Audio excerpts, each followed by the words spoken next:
अस्सलामुअलैकुम। उम्मीद है कि आप खैरियत से हैं। फिर से इस्तकबाल है आपके अपने यूट्यूब चैनल MR ऑफिशियल में। आज हम एक नई वीडियो के साथ हाजिर हैं। आज हम लोग पढ़ने वाले हैं 12th के फर्स्ट चैप्टर उर्दू बुक का। ये तो हम पढ़ रहे थे पहले 10th का, लेकिन मैं ये सोच रहा हूँ कि 10th के साथ 12th का भी कवर करते चले। एक हफ्ते के अंदर 2 वीडियो उसकी आ जाएगी, 2 वीडियो इसकी आ जाएगी, यानी उर्दू के दो लेसन उसका पढ़ा देंगे एक हफ्ता के अंदर में, 2 इसका 12th का तो 2 10th का। और इसी तरह ग्रामर्स जो है दोनों के रिलेटेड, चाहे वो 10th हो या 12th हो, जो भी पार्ट्स है ग्रामर के, मैं अकॉर्डिंग जो सिलसिलावार होगा मैं उसी अकॉर्डिंग वो वीडियो लाने की कोशिश करूंगा। ये आज हम लोग पढ़ने वाले हैं 12th के फर्स्ट चैप्टर। ये 12th का फर्स्ट चैप्टर क्या है, इसका टाइटल क्या है? नज़ीर अहमद की कहानी, कुछ मेरी कुछ उनकी जुबानी। देखिए, ये खाका है, एक खाका निगारी। नज़ीर अहमद ये नज़ीर अहमद का एक शागिर्द है जिसका नाम मिर्ज़ा फ़रतुल्लाह बैग है। ये लिखा हुआ है मिर्ज़ा फ़रतुल्लाह बैग। ये नज़ीर अहमद के एक शागिर्द है, स्टूडेंट है। उन्होंने अपने उस्ताद मोहतरम यानी अपनी टीचर्स के बारे में एक खाका लिखा है। वो खाका का नाम क्या है? नज़ीर अहमद की कहानी, कुछ मेरी कुछ उनकी जुबानी। ये खाका का नाम हो गया। इसका राइटर कौन है? मिर्ज़ा फ़रतुल्लाह बैग राइटर, इसका मुसन्निफ लेखक रचनाकार। तो ये अपने उस्ताद मोहतरम के बारे में मिर्ज़ा फ़रतुल्लाह बैग ने एक खाका लिखा है। वो खाका क्या है उसके बारे में पढ़ेंगे, और इसी तरह खाका किसे कहते हैं उसके भी बारे में पढ़ेंगे। चलिए, सबसे पहले हम लोग पढ़ लेते हैं मिर्ज़ा फ़रतुल्लाह बैग। इनकी जो इब्तिदाई ज़िंदगी है, ये कहाँ पैदा हुए, कहाँ तालीम हासिल किए, इनके वालिद मोहतरम, इसी तरह इनके हसब नसब क्या है, इनकी ज़िंदगी में क्या उतार चढ़ाव आया है, क्या स्ट्रगल किए हैं अपनी ज़िंदगी में सफलता पाने के लिए। तो उन तमाम तर चीज़ों को जानना हम लोगों के लिए बहुत ही ज़रूरी है, क्योंकि आपको जो सवाल पूछा जाएगा बोर्ड एग्ज़ाम में, वो तो पैदाइश तारीख, जगह, तालीम कहाँ से हासिल किया, कौन मौलवी साहब पढ़ाए, कौन टीचर साहब पढ़ाए उनको, कहाँ से MA क्या, कहाँ से BA क्या, ये सब रिलेटेड उनकी ज़िंदगी के जो उतार चढ़ाव जितने भी भाग आते हैं, वो सारे मतलब के भागों से उनका सवाल आना निश्चिंत है। इसलिए आप किसी को भी मिस मत कीजिए। जो भी चीज़ें आपको इस मुसन्निफ के रिलेटेड जो भी पार्ट्स हो, जो भी मतलब के उन्वान हो, जो भी इसे हो, जो भी मजमून हो, उसके अकॉर्डिंग सारी जानकारी आपको हासिल करना बहुत ही फायदा देगा। वरना ऐसा होगा कि आप सोचेंगे कि यहाँ से नहीं पढ़ेंगे यार, ये बहुत इजी हार्ड है, यहाँ से नहीं आएगा। ऐसा अगर अनुमान आप लगाएंगे तो आपका अनुमान फेल भी हो सकता है। इसलिए आप जो चीज़ें भी पढ़ते हैं उसके लिए कंप्लीट पढ़ने की कोशिश कीजिए। चलिए, हम लोग पढ़ते हैं कि जद्द अमजद मिर्ज़ा अफजल बैग बदख्शां को तर्क करके शाह आलम सानी के ज़माने में हिंदुस्तान आया। अब हिंदुस्तान आया, हिंदुस्तान की कौन सी जगह में है भाई? यहाँ बहुत सारे रियासत है, बहुत सारे यहाँ पे क्या है, सूबा स्टेट है।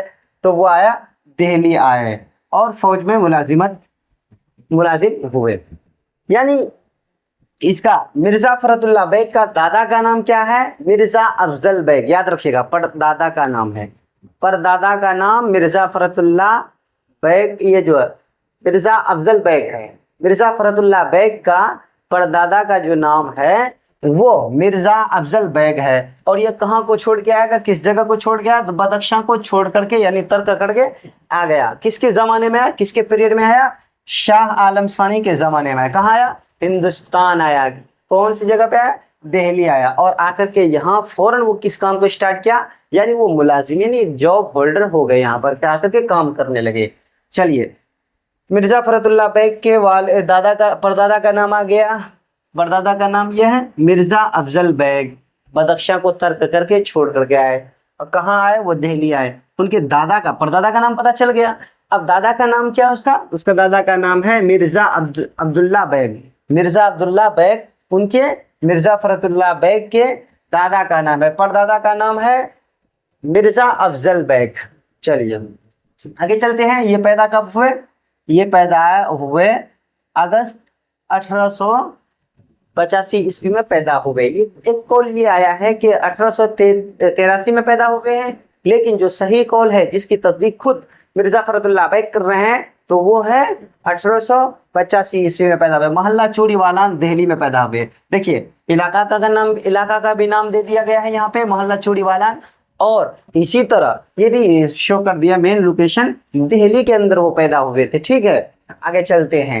वालिद मोहतरम का नाम क्या, दादा का नाम आ गया मिर्जा अब्दुल्ला बैग, और इसी तरह उनके परदादा का नाम आ गया मिर्जा अफजल बैग। अब वालिद साहब का नाम पूछ रहा है, मिर्जा फखरुल्लाह के फादर्स का नाम पूछ रहा है, पिता का नाम पूछ रहा है कि उनके पिता का नाम हशमतुल्लाह बैग है, मिर्जा हशमतुल्लाह बैग।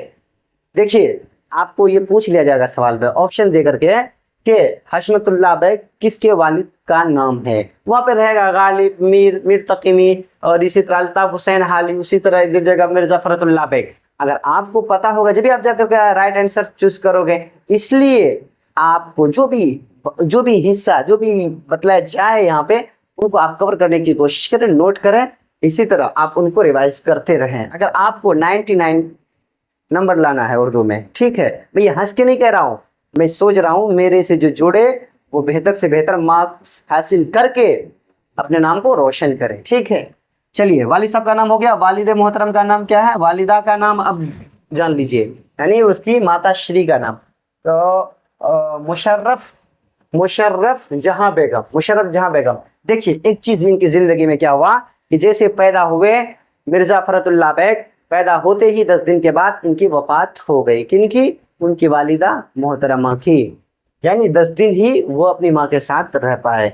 फिर उनके बाद भाई अब एक बच्चा पैदा हो गया है, शीरखार है, अभी दूध ही पी रहा है वो बच्चा, उसकी जिंदगी कैसे होगी, उसकी जिंदगी कैसे गुजरेगी। तो उनकी एक लातवल्लु ये थी कि उसकी बेवा एक फूफी थी जिनको ना कोई बच्चा था ना कोई औलाद थी, तो उन्होंने इनको अपना गोद ले लिया। किसको, मिर्जा फखरुल्लाह बैग को। और उसका फूफी का नाम क्या है, हुस्न जहां बेगम। क्या, हुस्न जहां बेगम उनकी फूफी का नाम है। अब चलिए मिर्जा फखरुल्लाह बैग की जिंदगी की जो इब्तिदाई तालीम शुरू हुई वो कहाँ से हुई, सैयद वलीउल्लाह ने बिस्मिल्लाह कराई, यानी उनकी इब्तिदाई तालीम बेसिक एजुकेशन जो वो स्टार्ट किए कहाँ से किए, सैयद वलीउल्लाह से किए। और ये कौन थे, ख्वाजा नजमुद्दीन औलिया के दरगाह में एक मस्जिद है, वहां पर एक बुजुर्ग रहते थे, उस बुजुर्ग का नाम क्या है, सैयद वलीउल्लाह। और इन्हीं के जरिए से, इन्हीं के माध्यम से मिर्जा फखरुल्लाह बैग का जो है एजुकेशन करियर स्टार्ट हुआ, यानी वो जो अपनी बेसिक एजुकेशन को स्टार्ट किए किसके जरिए किए, सैयद वलीउल्लाह के जरिए किए। ठीक है, आगे चलते हैं। और कुरान शरीफ किसके जरिए से पढ़े, मौलवी कमरुद्दीन के जरिए। किसके, मौलवी कमरुद्दीन के जरिए से मिर्जा फखरुल्लाह बैग ने कुरान शरीफ की तालीम शुरू की। आगे देखिए कुरान, उसके बाद एंट्रेंस दिया। एंट्रेंस जो दिया फर्स्ट टाइम वो गवर्नमेंट हाई स्कूल कश्मीरी दरवाजा दिल्ली, हम लोग बोलते हैं ना कश्मीरी गेट में वहाँ बस मिलती है कश्मीरी गेट, तो वहीं पे होगा एक गवर्नमेंट हाई स्कूल जहां पर मिर्जा फखरुल्लाह बैग ने एंट्रेंस एग्जाम दिया था। आगे चलते हैं। हिंदू कॉलेज में 1901 में दाखिला लिया और 1903 में इंटरमीडिएट की सनद वहां से वो प्राप्त किया। 1901 में एडमिशन लिया है और वहीं से इंटरमीडिएट का सर्टिफिकेट जो हासिल किया हुआ 1903 ईस्वी में। ठीक है, आगे चलिए। बीए किया ये सेंट स्टेफन कॉलेज में, वो उन्होंने बीए भी किया और वहीं से एमए किया। देखिए यहाँ पर एक समझने वाली बात है, देखिए ये अपनी तालीम को मुकम्मल नहीं कर पाए, ग्रेजुएशन तो हो गया लेकिन एमए के इसमें उन्हें परेशानी हो गई, कमजोरी हो गई, मतलब कि उसका फाइनेंस ठीक ठाक नहीं था, फैमिली बैकग्राउंड उसका थोड़ा वीक था, इस वजह से उन्होंने पढ़ाई को वहीं पर तर्क कर दिया। और उनको खेल से भी दिलचस्पी थी, वो क्रिकेट खेलते थे, हॉकी बॉल खेलते थे, इसी तरह से और जो भी खेल हैं उनको, यानी गोया के उनको खेल में दिलचस्पी थी और वो खेल में अपना वक्त थोड़ा सा निकाल करके देते थे। ठीक है, चलिए।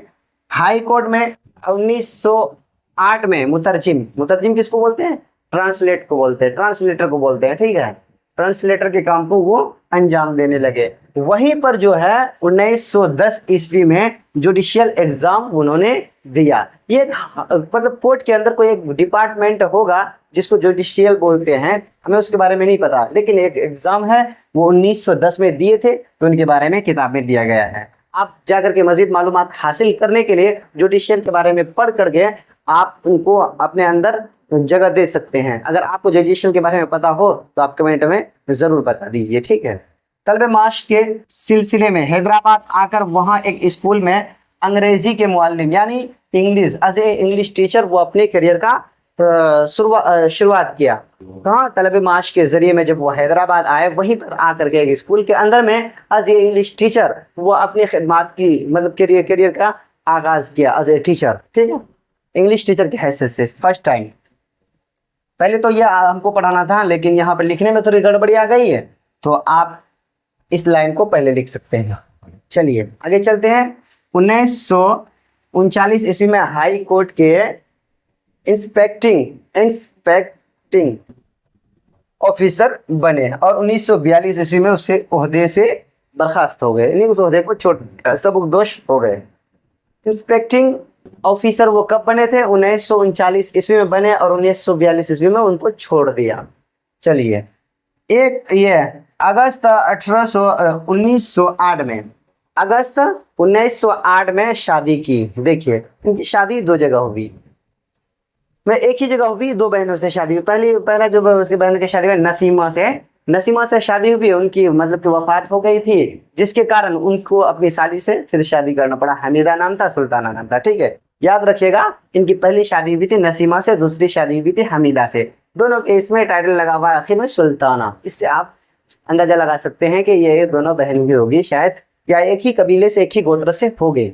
तो उनकी पहली शादी नसीमा से हुई थी, उनकी इंतकाल के बाद, उनके वफात के बाद उन्हीं की छोटी बहन हमीदा सुल्ताना से उन्होंने शादी की। चलिए इंतकाल इसका कब हुआ था?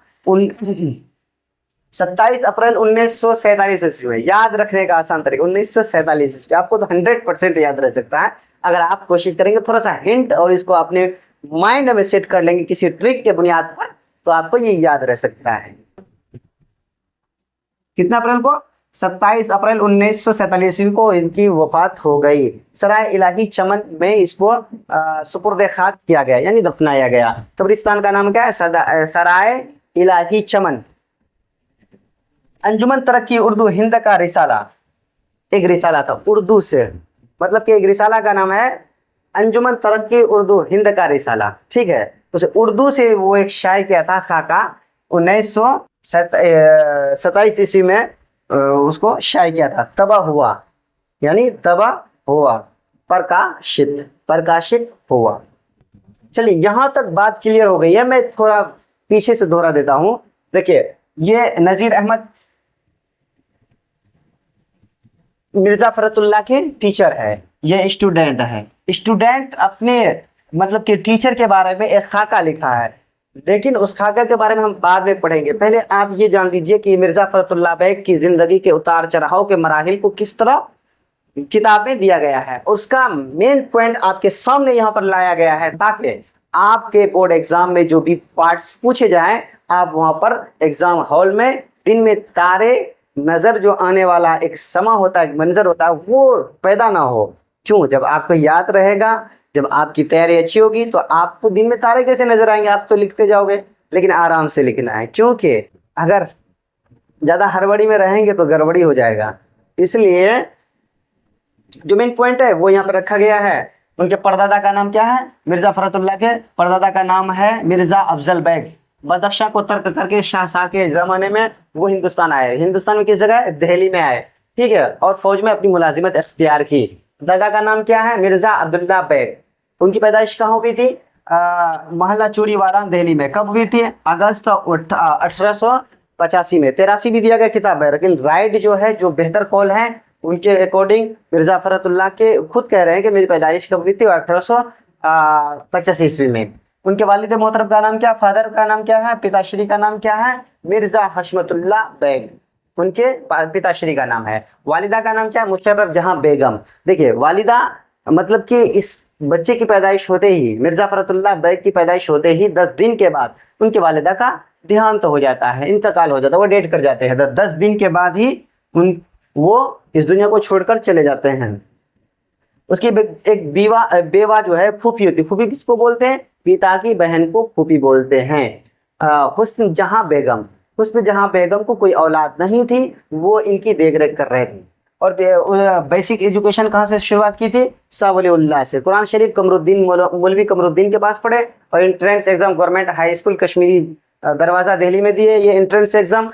और इसी तरह 1901 में कॉलेज में एडमिशन लिया और इंटरमीडिएट से 1903 में वहां से सनद हासिल की और बीए सेंट स्टीफन कॉलेज से बीए और एमए किया। एमए और बीए का एजुकेशन इसका जो है यहाँ पर थोड़ी कमजोरी आ गई, फैमिली बैकग्राउंड स्ट्रॉन्ग नहीं था, जिसकी वजह से उनको एजुकेशन लाइफ को वहीं पर दी एंड करना पड़ा। ठीक है, हाई कोर्ट में वो 1908 में ट्रांसलेटर का काम अंजाम दिया और जुडिशियल एग्जाम 1910 में पास किया। ठीक है, तलबे माश के चक्कर में यानी रोजी रोटी कमाने के लिए वो हैदराबाद आए। वहीं पर एक स्कूल में अंग्रेजी टीचर की हैसियत से वो अपनी जगह पर वहाँ इख्तियार किए। ठीक है, वो पढ़ाने लगे और 1939 ईस्वी में हाई कोर्ट के इंस्पेयरिंग ऑफिसर वो बने और 1942 ईस्वी को उसको छोड़ दिया, उस ओहदे को छोड़ दिया।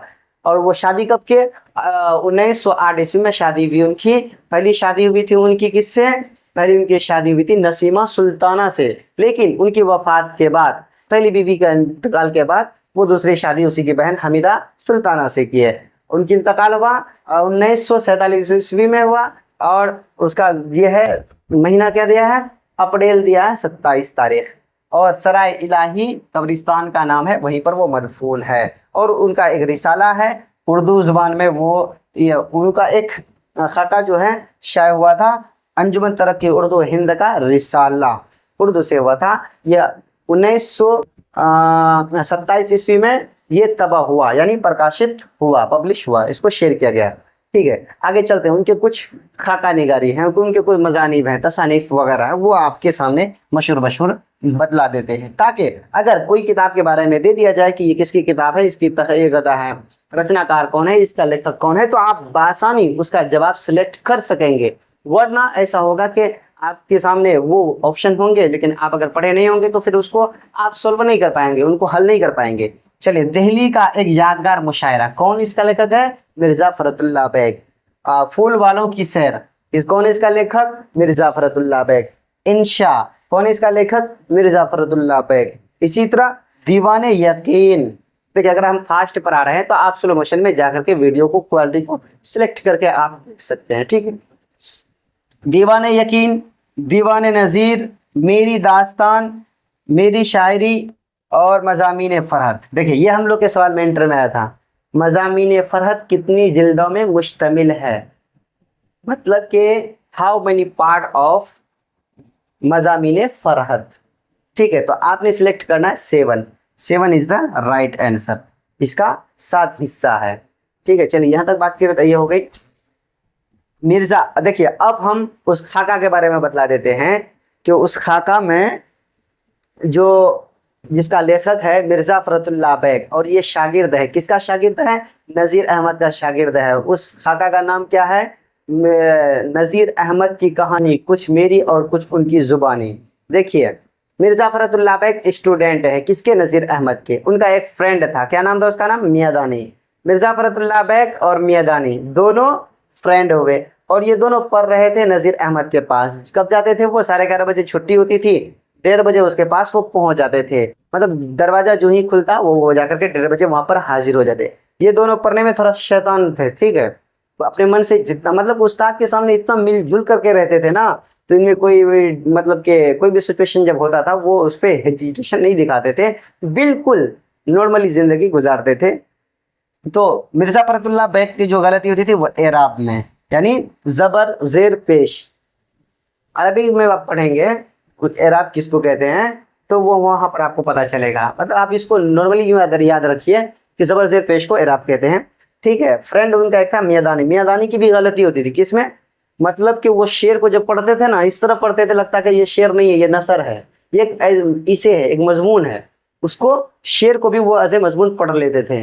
मतलब कि उसकी जुबान में उतनी वो हलावत चाशनी नहीं थी, वैसे ही पढ़ते थे। और उनका एक क्लासमेट था, यानी जब जैसे हम ही लोग कहीं पे कोचिंग ज्वाइन करते हैं, कहीं पे पढ़ते हैं, जाकर के जिक्र करते हैं ना, भाई फला जगह पढ़ रहे हैं यार, फला टीचर पढ़ा रहे हैं, दबंग अंदाज है, बहुत मस्त पढ़ाते हैं, जो भी पढ़ाते हैं फौरन समझ में आ जाता।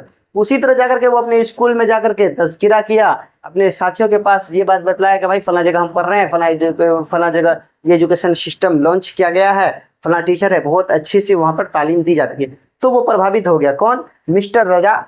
इन लोगों की बातों से, ये दो फ्रेंड थे, मिर्जा फरतुल्लाह बैग और मियां दानी, इनकी बातों से वो प्रभावित हो गए और उनको कहा कि भाई हम पढ़ने जाना चाहते हैं। तो कहा चलो भाई आज ही चलो।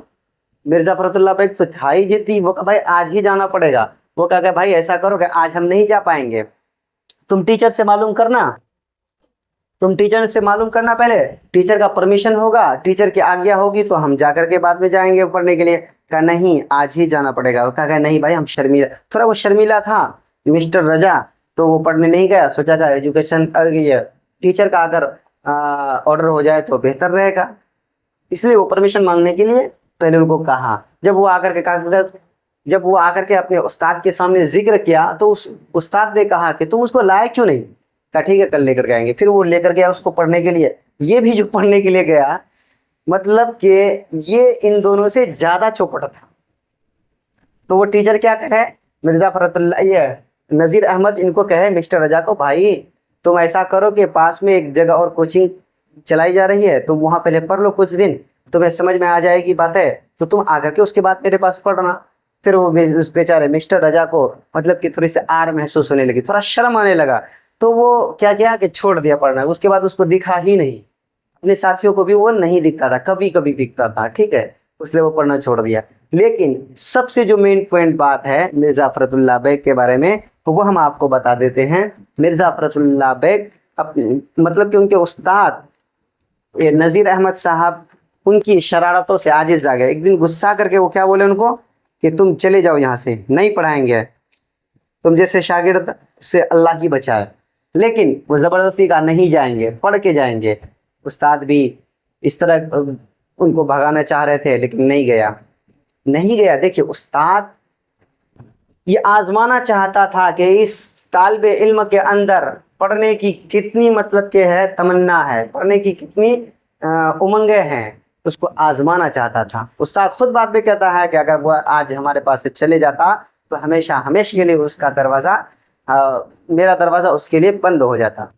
आपको भी अगर कोई उस्ताद की बात अगर बुरी लग रहा हो, वक्ती तौर पर आपको परेशान कौन लग रहा हो, तो आप उनको बर्दाश्त कीजिए, सब्र कीजिए। इंशाल्लाह हो सकता है कि वही टीचर आपकी इम्तिहान ले रहा हो, आपको आजमा रहा हो।